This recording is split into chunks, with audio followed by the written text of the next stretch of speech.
Hello there, neighbors. Just a quick mention before we jump into the episode. I've been posting a lot more short-form content on TikTok and Instagram.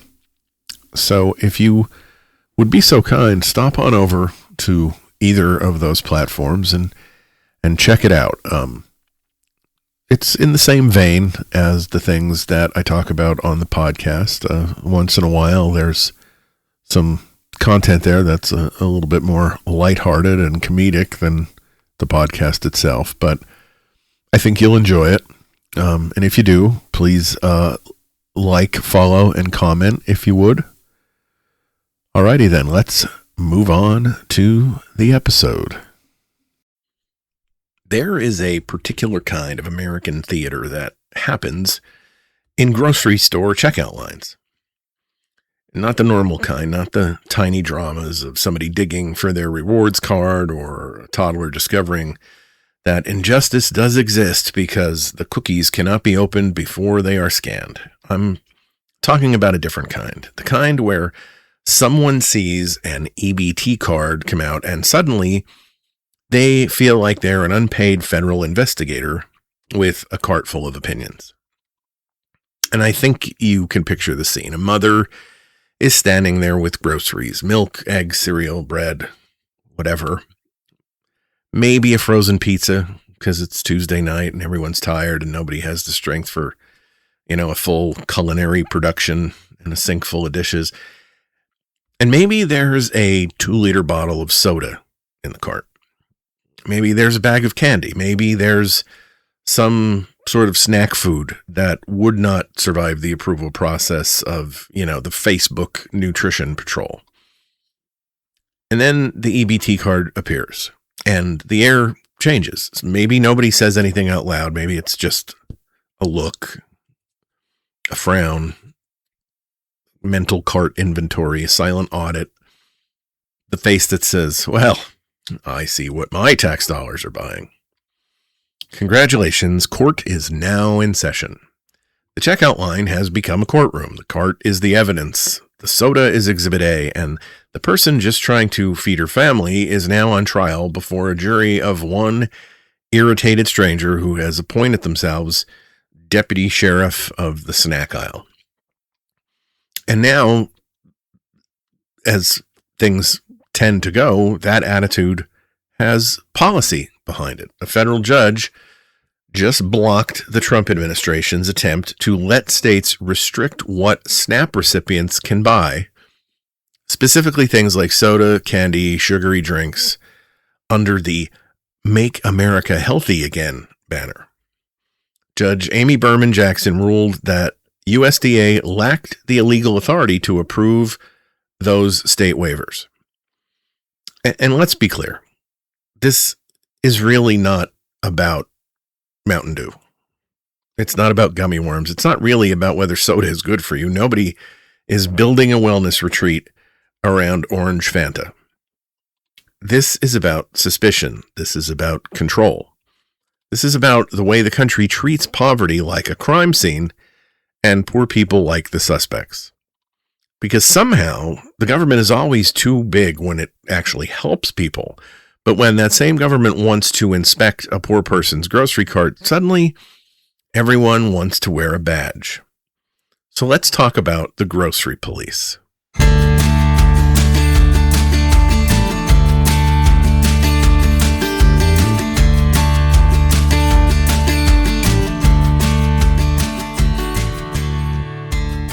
Greetings, neighbors, and happy Wednesday. Welcome to Your Neighbor on the Left, the podcast where we talk about progressive politics, human decency, and life on the blue side of America's ideological divide.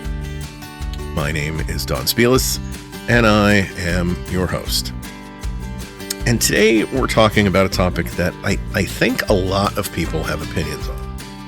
And strangely enough, they don't necessarily break down to a left-right Republican Democrat split. We're talking about the fight over whether states should be allowed to tell SNAP recipients they can't buy things like soda and candy. But more than that, we're talking about the instinct that's underneath it. the need to turn poverty into some sort of character test, to treat the need for help like suspicion, and to pretend that the biggest problem in America's food system is not corporate power and high prices and low wages or food deserts, but rather a poor person's grocery cart. So before we get into the soda and candy and the great moral emergency of a poor person buying a 2-liter, we need to clear away some of that myth. Because every time SNAP comes up, every time food assistance comes up, there is this imaginary version of the program that lives mostly in conservative media, in comment sections, and in the part of Facebook where, punctuation goes to die. In that imaginary version, SNAP is basically a magic government shopping spree. People just walk into the store and buy anything they want. Booze, cigarettes, hot wings, dog food, shampoo, decorative fountain, a kayak, who knows. It is chaos in aisle 7. The Republic trembles every time someone buys name brand cereal. And that, of course, is a fantasy. The reality is much more boring, which is usually what reality does after propaganda has finished doing its screaming. SNAP already has rules. You cannot use SNAP to buy alcohol. You cannot use SNAP to buy tobacco. You cannot use SNAP to buy vitamins or medicines or supplements. SNAP cannot be used to buy hot prepared food at the point of sale. You cannot use SNAP food to buy pet food. You can't use SNAP to buy cleaning supplies, paper products, soap, shampoo, toothpaste, diapers, cosmetics, household items in general. So when someone says, well, there should be limits, the answer, of course, is yes, and there are already. The fence already exists. This is not a debate over whether food assistance should be connected to food. It is. SNAP is not some anything goes gold card for the grocery kingdom. It is already well fenced in. What conservatives are trying to do now is not build the fence. They're trying to electrify it. They're trying to move from this benefit is for food to we, the government, are going to sort your food choices into approved and disapproved categories based on a political performance of concern. And that, of course, is a very, very different thing. Because the assumption underneath this policy is not just that soda is unhealthy. Fine, of course, soda is unhealthy. We can all agree on that without forming, a congressional subcommittee on Mountain Dew. The assumption is that SNAP recipients can't be trusted. That's the key here. That's the nerve. That is the thing pulsing underneath this whole conversation. It's not enough that the benefit is limited. It's not enough that people have to qualify and that the money can only be used for food and for seeds or plants that produce food. Now we have to get inside the cart. We have to judge the grocery cart. We have to look at that cart and turn it into some sort of confession. And that matters because SNAP recipients are not some separate species of Americans, that live behind a curtain. They're just like everyone else. They're working families, children, seniors, disabled people, caregivers, people between jobs, people whose hours got cut, people who work in places that don't pay them enough to disqualify them from SNAP benefits. People doing everything they were told to do and still getting crushed by rent and groceries and childcare and medical bills and the 1,000 small emergencies that can just knock a family sideways. These are ordinary people trying to eat. But in our politics, help is rarely ever allowed to just be help. It has to burn a little on the way down. You need groceries? Well, fine, but apparently now your cart has to demonstrate sufficient moral seriousness. And that right there is the real debate. Not whether SNAP should have rules, because as I said, it already does. The debate is whether poor people should be subject to this ever-expanding moral inspection every time politicians need applause from people who think cruelty is accountability. But let's talk about the soda, because soda is the perfect bait for this argument. It's cheap, it's common, it's easy to sneer at. It photographs well in the imagination. You say, taxpayer-funded soda, and people can instantly picture some cartoon version of irresponsibility. They don't picture a family stretching a grocery budget. They don't picture a parent grabbing something inexpensive for a birthday party. They don't picture a teenager wanting the same drink that their friends have. They just picture abuse. They picture waste. They picture somebody making bad choices and getting away with something. That is why soda works politically. Nobody wants to stand up and say, actually, I am the pro-diabetes candidate. Nobody wants to stand up and say, they don't want to stand up and be accused of defending junk food. Nobody wants to be the person that goes on television and says, let the poor children have candy. That sounds bad before the conversation even gets a chance to begin. And that is exactly why this framing is so useful. Because once the debate becomes, should taxpayer money buy soda and candy, the whole argument has already been shoved into this little tight right-wing corner. Now we're not talking about hunger. We're not talking about wages. We're not talking about grocery prices or food deserts. We're not talking about why cheap processed food is often the easiest to access. We're talking about the soda. It's the shiny object, the little bottle of moral panic.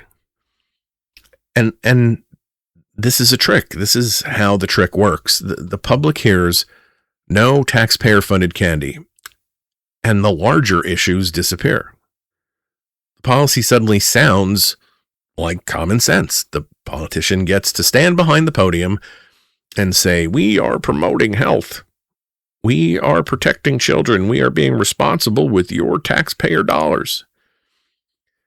Nice words. Soft sounding words in comfortable shoes, but underneath those words is a much sharper question. Should the government be allowed to micromanage poor people's normal food choices in a way it would never tolerate for anyone else? Because, again, remember, this is not about whether soda is health food. It's not. A 2-liter bottle of soda is not a vegetable wearing, a disguise. A candy bar is not healthy. We do not need to pretend otherwise. But this is where bad faith politics loves to hide. It takes a small truth and then builds a giant scam around it. Yes, sugary drinks are unhealthy, and yes, candy is not dinner. And yes, America has a real problem with processed food and chronic illness and diabetes and diet-related disease. All of that is true. But then conservatives take those truths and aim them almost entirely at the person with the EBT card. There's no target painted on food companies. There's no attention to the pricing system. There's no attention given to the lack of grocery access. No mention of all the advertising aimed at kids. We're not looking at the neighborhoods where the nearest fresh produce is a mile or two away and the nearest dollar store has 3 aisles of shelf-stabled sadness. The person with the EBT card is who we're talking about. That's the target. That's the tell, because soda is the bait. The hook is control. And once you accept the idea that the government should sort people's groceries into good foods and bad foods, then the next problem arrives immediately. Who decides? Because it sounds simple when a politician says it at a press conference, just no soda, no candy, no junk food. Fine. Now define it. Define candy, define soda, define junk food. Define unhealthy in a way that can actually work at a checkout line with a cashier, a barcode scanner, a tired parent with people in line waiting behind them, and a state computer system trying to decide whether this particular item is food, candy, medicine, supplement, beverage, snack, or whatever. This is where the common sense speech turns into, some sort of barcode theology. Is a chocolate bar candy? I think most people would say yes. Is a granola bar with chocolate chips candy? What about a protein bar with chocolate on the outside? What about yogurt-covered raisins? Or trail mix with M&Ms in it? What about gum or mints or a sports drink? What about flavored water? What about a fruit drink that has some juice but not quite enough juice to satisfy the state's new beverage morality index? What about Pedialyte, which has a good deal of sugar in it, but which parents may use when a child is sick? And before anyone jumps up and says, well, obviously we can figure this out, let me gently point to the entire history of government paperwork and say, have we met? This is what happens when moral panic gets turned into a product database. Somebody has to classify every item. Somebody has to keep the list updated. Somebody has to tell stores what counts and what doesn't. Somebody has to deal with the weird exceptions and mislabeled products and seasonal items, changes in packaging, off-brand copycats, the things that sit right there on the line between snack and meal. And the person who, of course, is stuck in the gears is not the politician who gave the speech. It's the shopper at the register. It is the cashier trying to explain why this item went through and why this other item didn't. It's the parent trying to figure out why one kind of drink is allowed and another kind is rejected. It's the family that already has very little margin now dealing with one more humiliating little obstacle in public in front of everyone. And for what? So some politicians can say that they got tough on Skittles. I mean, it sounds absurd, but it is absurd. That's the absurdity here. The moment you move from SNAP is for food to SNAP is for food we approve of, you create a whole new universe of petty control. You don't just make a rule, you create like another whole bureaucracy around groceries. A tiny nutrition court hiding inside the scanner. And nothing says freedom like the government deciding whether your child's snack is a food, a candy, a supplement, or a small rectangular moral crime. Now, let's take the health argument seriously for a second, and because we should. Nutrition matters, of course it does. Sugary drinks are not health food. Candy is not dinner. Ultra-processed food is a real problem. Diabetes is a real problem. Heart disease is a real problem. Food deserts are real. The cost of fresh food is real. The way giant food companies market sugar, salt, fat, and convenience to exhausted families is very real. So now the answer here is not to simply pretend that every item in the grocery store is equally good for you. That's ridiculous. But that is not what I'm trying to argue here. The question is not, is soda healthy?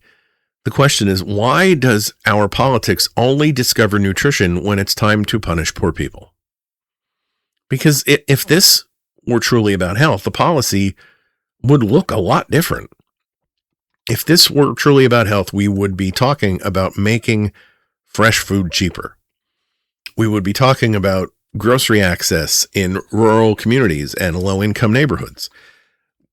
We might be talking about transportation because it doesn't matter how many kale sermons you deliver if the nearest grocery store is 3 bus transfers away.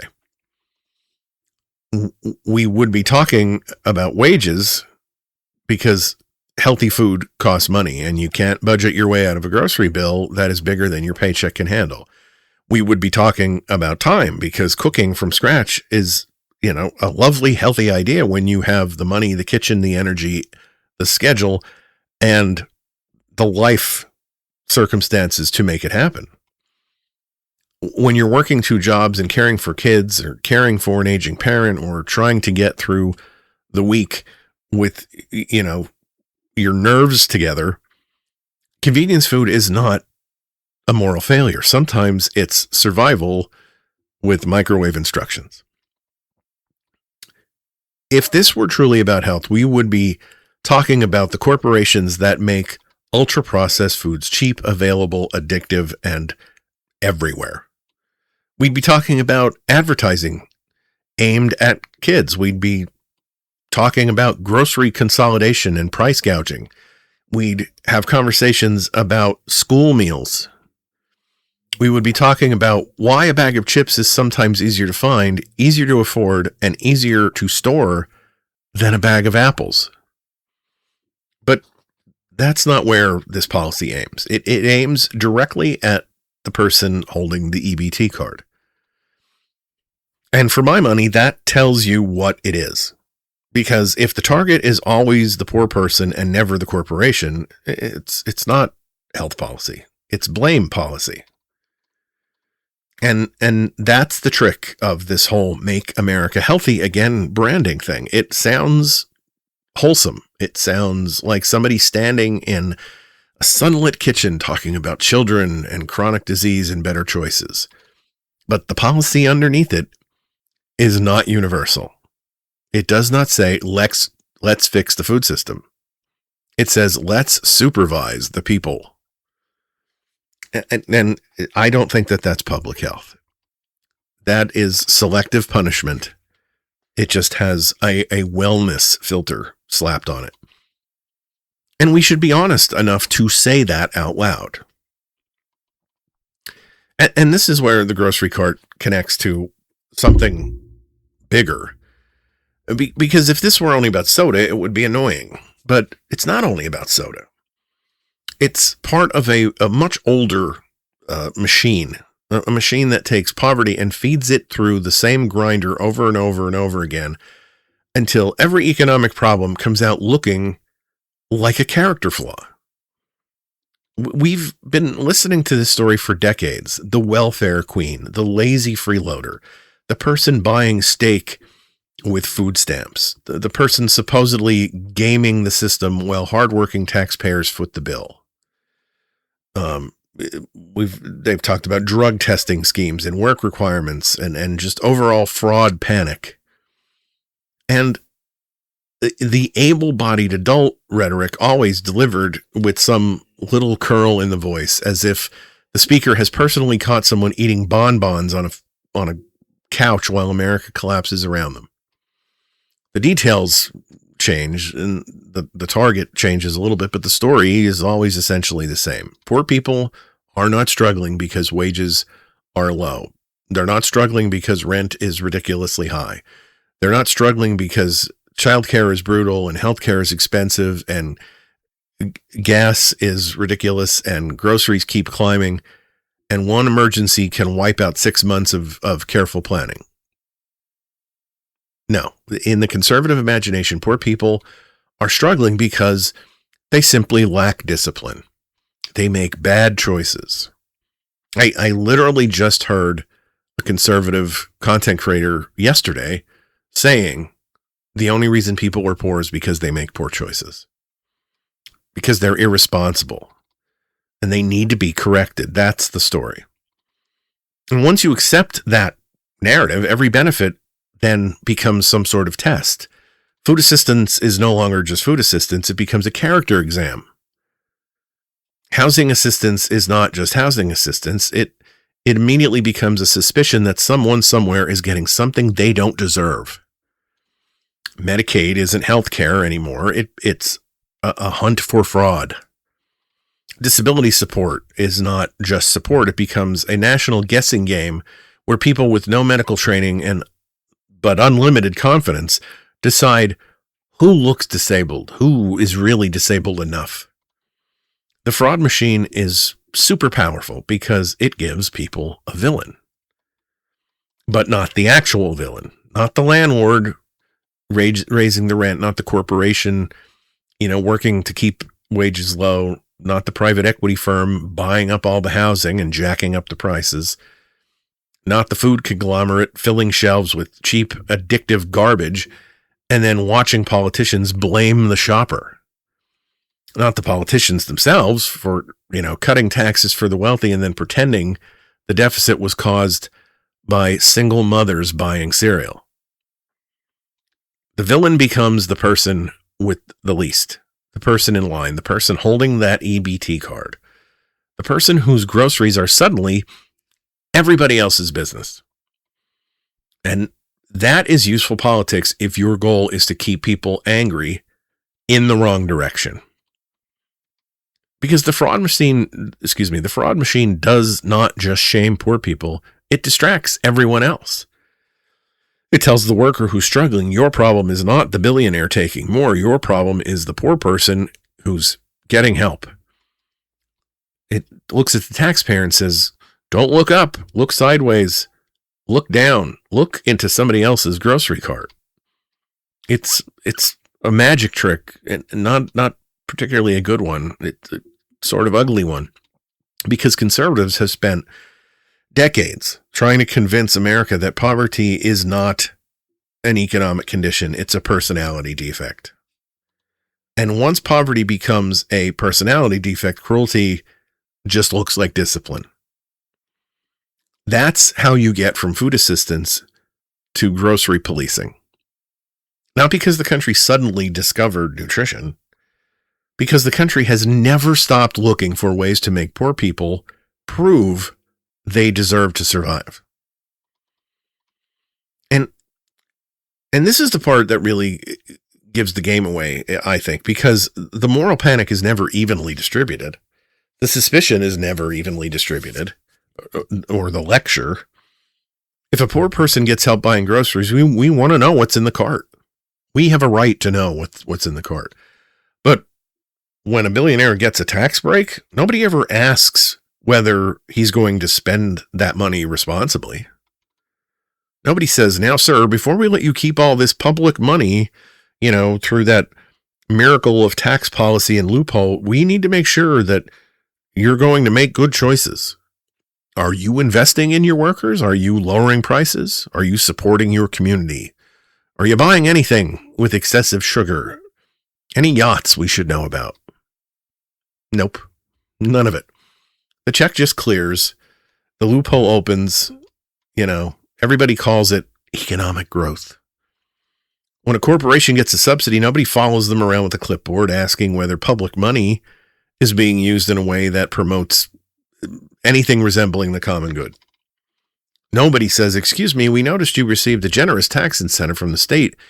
So before you proceed, we need to make sure none of that money indirectly supports stock buybacks or executive bonuses or union busting or layoffs, political donations, or, another motivational retreat where the CEO talks about sacrifice from a stage made of mahogany. None of that. That is simply treated as business. It's treated as investment. It's treated as the grown-ups making grown-up choices.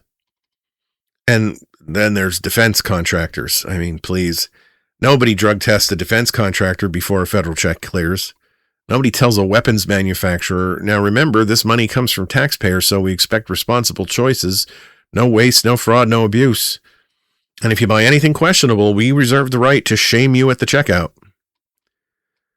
No, somehow the same people who want to inspect a poor person's grocery cart can watch billions flow into the defense industry and suddenly develop the trust of a golden retriever. That is hypocrisy. A poor person buying a 2-liter bottle becomes a national character crisis. A corporation taking public money and laying off workers is just free market. And I mean, when you see that, how do you unsee it? The problem is not that conservatives object to public money being used irresponsibly. If that were the concern, they would be marching with torches made out of, Pentagon audit reports. The problem is that they object to certain people getting public help without being humbled first. That's the difference. Rich people receive public benefits and get called job creators. Corporations receive public benefits and get called partners. Defense contractors get public benefits and they're patriots. Poor people get public benefits and they are suspects. That is not fiscal responsibility. That's just hierarchy. That is a system deciding that some people deserve freedom and other people deserve supervision. And the grocery cart is just where that worldview becomes visible, because a cart is intimate in a strange kind of way. It tells little stories. What are your kids like? What can you afford? What do you have time to cook? What are you craving? What kind of week are you having? It's personal, ordinary, messy, human.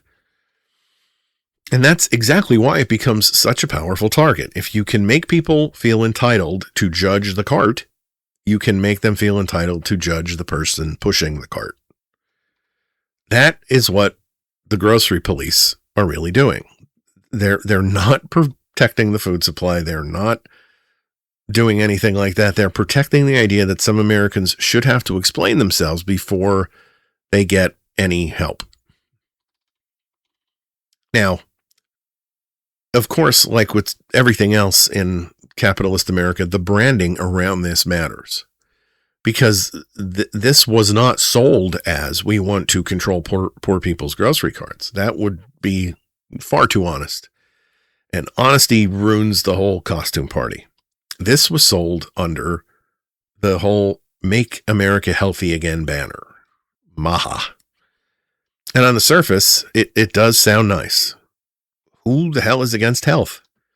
Who is against children eating better? Who is against less diabetes and less chronic illness and less junk food and fewer families being trapped in a food system that seems designed by, a committee of corn syrup lobbyists? Nobody reasonable is against those things, but branding is not policy. Slogans aren't solutions. A wellness label doesn't magically turn selective punishment into public health. That's where the RFK style wellness politics becomes important to understand. It takes real concerns, many of them very legitimate, about chronic disease and food quality and corporate influence and public trust, and then it slides very easily into purity politics and suspicion and control. Instead of asking, how do we build a healthier food system for everyone? It starts asking instead, which people need to be corrected? And somehow, mysteriously, the people who need correcting always seem to be the people with the least amount of power. Isn't that odd? A serious health policy would be universal. It would be structural. It would go after the systems shaping everybody's choices. But this singles out SNAP recipients. No secret about it. It does not say, let's make healthy food affordable. It says, let's restrict what poor people can buy. It doesn't say, let's take on corporate food marketing. It says, let's make the checkout line humiliating. It doesn't say, let's give people better options. It says, let's remove options and call that care. It's not wellness. It's just supervision. And I know the language sounds gentle. That is the point. It's all wrapped around concern, moms and kids and chronic illness and better choices and healthier families. But velvet handcuffs are still handcuffs. If the government wants to improve public health, then improve public health. If it wants to fight corporate junk food, then fight it. If it wants to make fresh food affordable, please do that. But don't pretend that singling out poor families at the grocery store is some bold act of national healing. It's doing things, but it's not making America healthy. It's just making poverty easier to police. And here's the thing. There actually is a conversation to be had about food and health and poverty and public policy. A serious one. Not the cartoon version that some politician points at a poor person's grocery cart and says, there's the problem right there. But a real conversation. Because, as I keep saying, America does have a food problem. We have a food system where cheap calories are everywhere and healthy food is often expensive, inconvenient, or just out of reach. We have rural communities where grocery stores have disappeared and families are left with dollar stores and gas stations and long drives. We have urban neighborhoods where fresh produce exists really in theory, but not within easy walking distance, not at a price people can afford, and not in a way that fits the actual rhythms of their complicated lives. We have parents working odd hours, caring for kids, caring for elders, trying to stretch their budget, until the next paycheck, then being scolded by people who think just cook healthy meals is a complete policy platform. It's not. It's a scented candle with a lecture attached. The real food policy would start by asking what people actually need. Do SNAP benefits give families enough to buy healthy food for the whole month? Can people get to a grocery store with healthy options? Do they have the time to cook? Do they have a working stove? Is their housing stable? Do they have childcare? Do their kids have access to good meals at school? Are local grocers being supported, or are communities being abandoned to the slow creep of, monopoly and consolidation and dollar store nutrition? Those are real questions, and the answers are way harder than banning soda, which is why the politicians reach for the soda. Because banning soda is easy. It sounds tough. It gives a villain, and everyone loves to have a villain. It lets them the politicians hold a press conference, but making healthy food actually reachable, that takes work and money and a policy, like a real well thought out policy. It takes confronting corporations. It takes admitting that people's choices are shaped by many things: wages, prices, time, transportation, housing, school schedules, medical needs, stress, basic exhaustion of trying to survive in a country where every system seems to hand you a bill and then asks you why you look tired. If we wanted better nutrition, we could expand incentives for fruits and vegetables. We could make school meals universal and genuinely nutritious. If we could support grocery stores in underserved areas, and we could regulate junk food marketing aimed at children. We could make sure SNAP benefits are enough to buy more than just the cheapest shelf-stable food. We could take on price gouging and grocery consolidation. We could fund nutrition education without, turning it into some sort of punishment ritual. We could make the healthy choice the easy choice instead of the luxury choice. You don't need to improve someone's diet by making their life harder. You improve it by making better choices easier. That's the difference between policy and posturing. Policy asks, what would help people live better? Posturing asks, who can we blame in a way that sounds responsible? And right now, the grocery police are not offering anything close to a serious food policy. They're just scolding. They're offering receipt inspection, the government by side eye. And no one needs that. People need options. They need enough money, enough time, enough access, and enough dignity. They need a country that understands hunger is not cured by shame. You do not feed a family by wagging your finger at their grocery cart. You feed a family by making sure there is food in it. So if this is not really about soda, and it's not really about candy, and it's not really about health, then what the hell is it really about? I think it's about the fear that some people might receive help without being properly humbled first.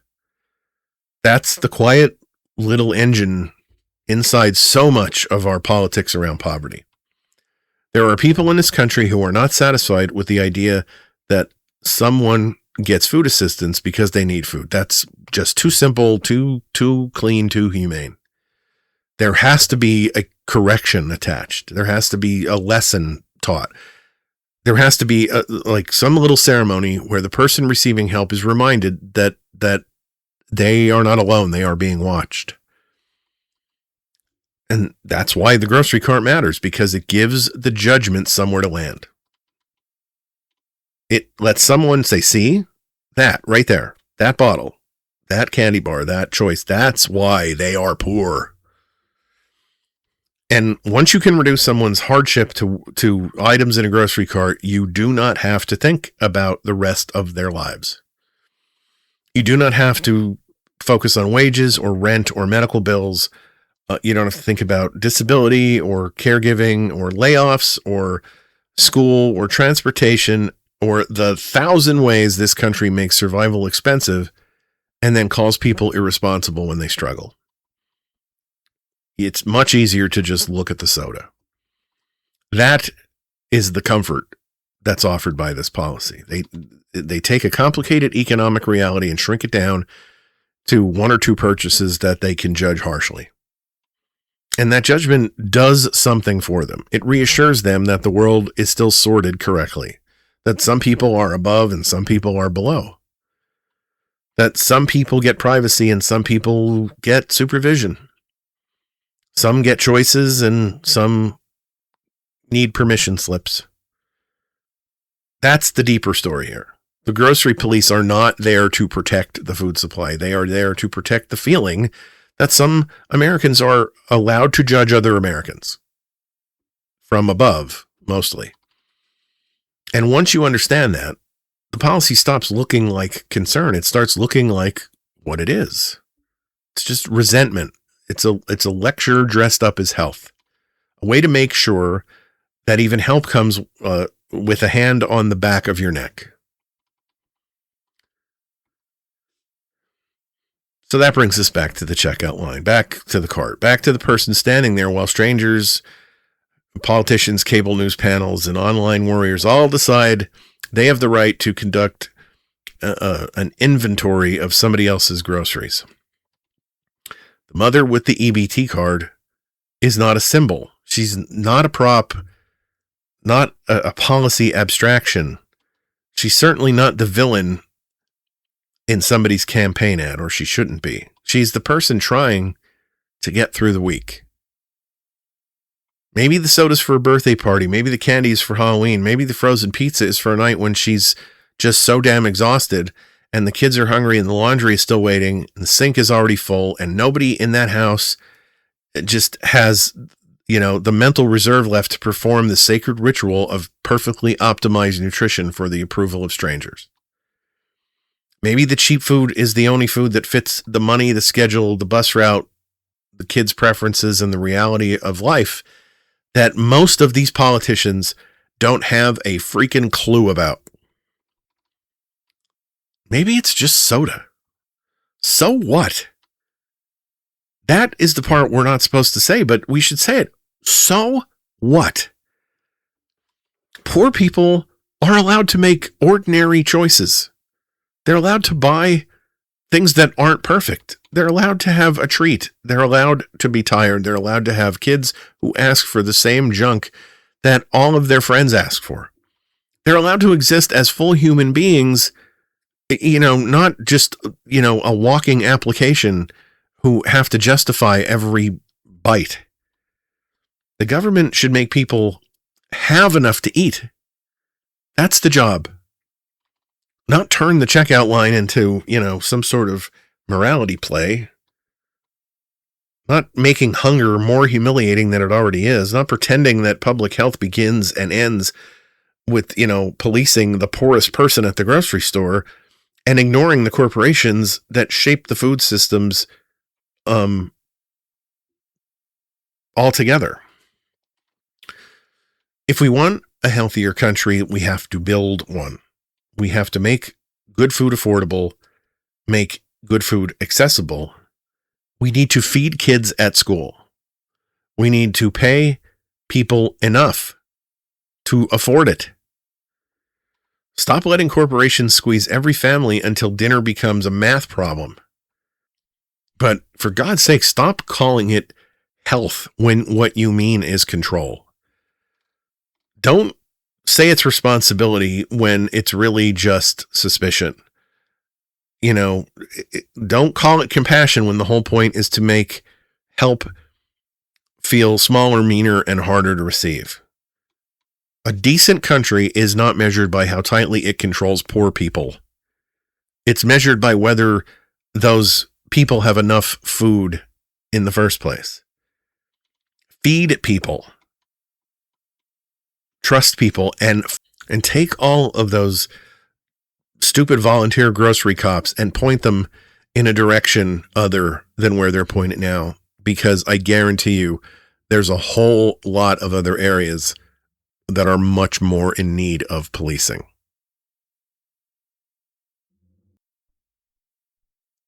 All right. Thank you so much, everyone, for taking the time to download and listen to this episode from Your Neighbor on the Left. I am so thrilled that you did. And as I said at the onset, I think that there's a lot of opinions about this because I hear people complain about it, and they're not just people wearing red hats.